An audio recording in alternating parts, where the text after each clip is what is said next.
not only an unfair system for many of our folks in the state who cannot afford it, but you're also making Connecticut uncompetitive economically.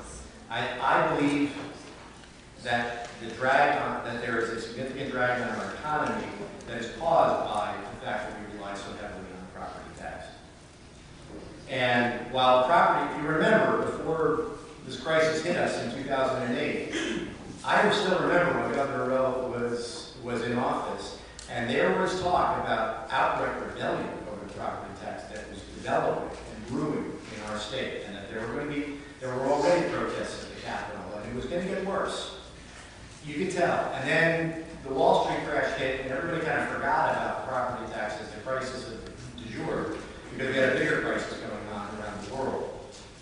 But once that world crisis and national crisis events, the property tax will be the crisis once again. And we're going to look at ourselves a couple of years down the road, hopefully less, and think, why didn't we address this to make the fundamental changes that we need to make? So, as you know, I think I've been a long-time advocate for regionalism. I've been a long-time advocate for creating more efficiencies at the local level.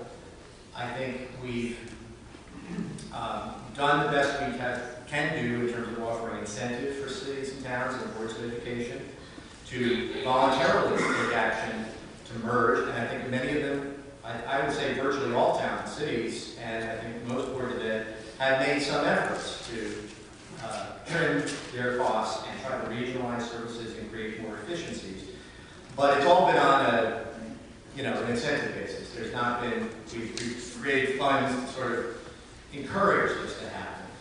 I think right now the situation is such that the incentive that we have now is the fact that the state cannot continue to subsidize at the level that we are, and we're going to need cities and towns to step up and start doing the things that we've been talking about for the last 10 or more years to create the efficiencies